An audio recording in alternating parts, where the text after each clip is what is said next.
Yang terhormat Bapak Ketua dan Wakil Ketua Pimpinan Komisi 11 DPR RI, Bapak Ibu anggota Komisi 11 DPR RI, perwakilan pemerintah, hari ini hadir Bapak Menteri Keuangan, Ibu Ketua OJK, dan juga saya didampingi Bapak Gubernur Bank Sentral, Gubernur Bank Indonesia, yang hadir pada kesempatan pagi hari ini, serta hadirin sekalian yang saya hormati. Izinkan saya melanjutkan presentasi yang disampaikan oleh Bapak Menteri Keuangan, dan kami dari Kementerian Perencanaan Pembangunan Nasional, sebagai diskusi yang dilakukan selama ini bersama pimpinan anggota Komisi 11 yang memberikan warna dalam perencanaan pembangunan nasional kita. Bapak Ibu pimpinan dan anggota Komisi 11 Dewan Perwakilan Rakyat Republik Indonesia, izinkan pada pagi hari ini kami juga menyampaikan rasa syukur dan juga menyampaikan terima kasih sekali lagi bahwa pada hari ini kami diberi kesempatan untuk menyampaikan rencana kerja pemerintah tahun 2027 sebagai bagian dari pembicaraan pendahuluan, khususnya dalam rangka RAPBN 2027. Bagi pemerintah, RKP 2027 bukan sekedar dokumen tahunan dan atau daftar belanja, tetapi peta kerja untuk menerjemahkan mandat Presiden menjadi kerja pembangunan yang hasilnya dirasakan oleh rakyat. Kemudian Pak sekalian, yang kami bawa di DPR hari ini bukan sekedar dokumen perencanaan. Yang kami bawa adalah peta kerja pemerintah untuk memastikan bahwa agenda Presiden harus sampai ke rakyat. Dari RPJPN 2025-2045, diturunkan menjadi RPJMN 2025-2029, kemudian menjadi prioritas nasional, kemudian menjadi program kerja prioritas nasional, dan masuk dalam program strategis nasional hingga menjadi APBN 2027. Setiap program dan setiap rupiah harus terkunci pada manfaat pembangunan. Tahun 2027 adalah tahun akselerasi dan tahun eksekusi. Hasilnya harus terasa. Pangan lebih kuat, energi lebih mandiri, sekolah dan rumah sakit lebih baik, industri lebih bernilai tambah, dan desa-desa makin produktif, sehingga kemiskinan turun dan lapangan kerja makin bertambah. Dalam konteks seperti ini, seperti yang disampaikan oleh Bapak Menteri Keuangan, stabilitas harus terjaga, transformasi harus lebih dipercepat, dan semuanya harus dirasakan dan terasa oleh rakyat. RKP 2027 disusun di atas landasan paling mendasar, yaitu Pancasila, pembukaan Undang-Undang Dasar 1945, dan terutama pasal 33 Undang-Undang Dasar 45 yang berkali-kali disampaikan oleh Bapak Presiden kita. Tujuan pembangunan nasional tetap sama, melindungi segenap bangsa, memajukan kesejahteraan umum, mencerdaskan kehidupan bangsa, dan ikut melaksanakan ketertiban dunia.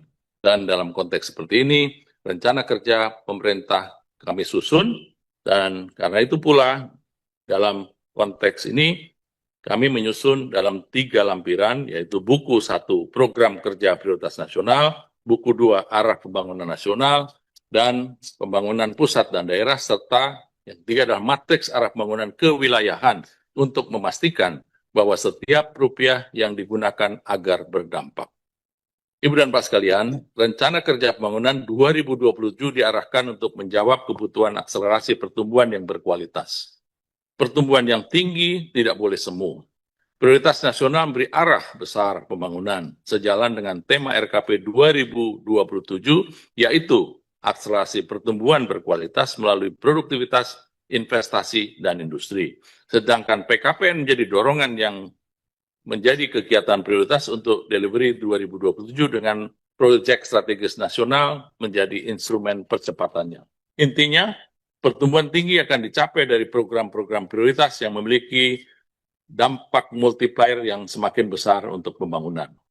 Ibu dan Pak sekalian, dalam ruangan ini sudah berkali-kali kita sampaikan bahwa Indonesia sudah terlalu lama masuk dalam jebakan pendapatan menengah Dan sejak tahun 1993, Indonesia memang sudah keluar dari kategori low income, tetapi belum mampu melompat menjadi negara berpendapatan tinggi. Krisis tahun 1998,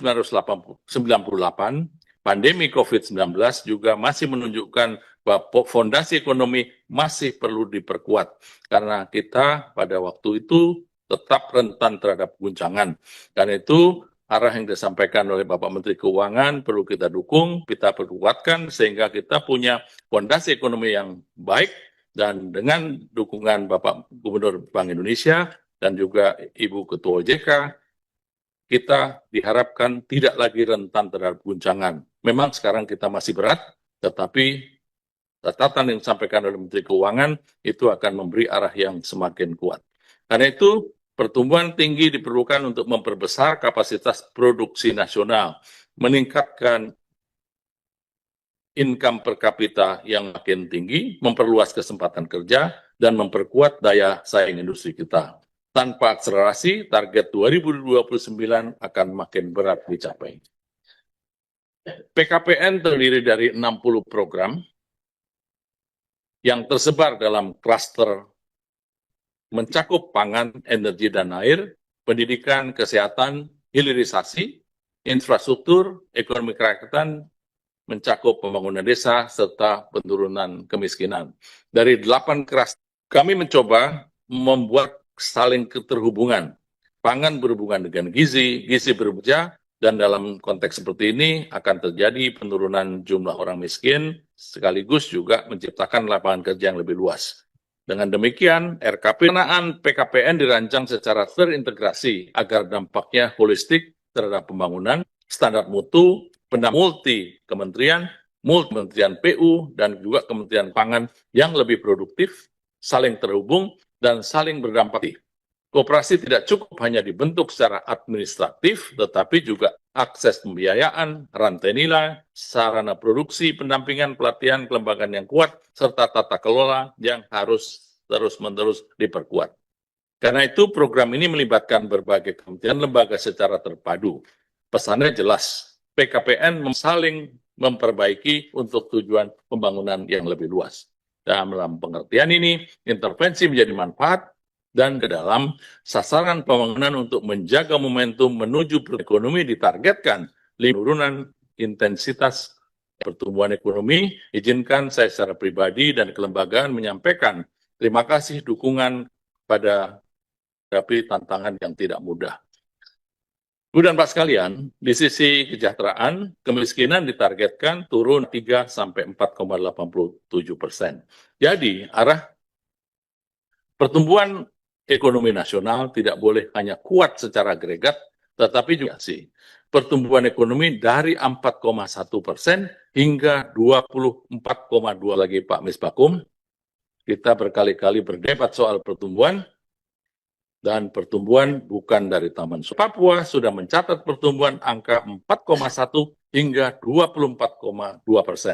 Tidak ada alasan bahwa Indonesia tidak bisa tumbuh.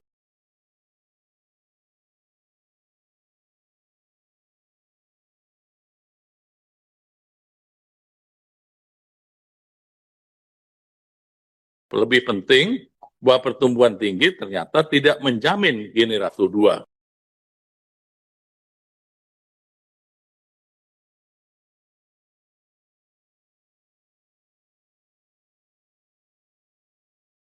Tadi diingatkan oleh Pak Didi, di lain kali juga saya pengen ngajak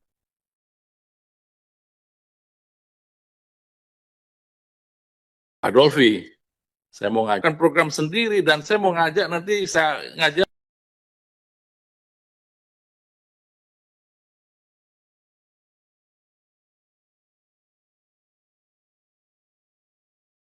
bahasa Jawa, Pak.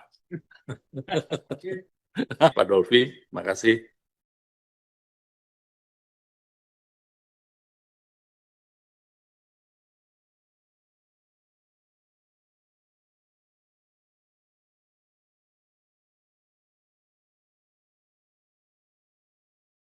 Bapak Ibu, kesejahteraan dan kehidupan yang lebih baik, menurunkan jumlah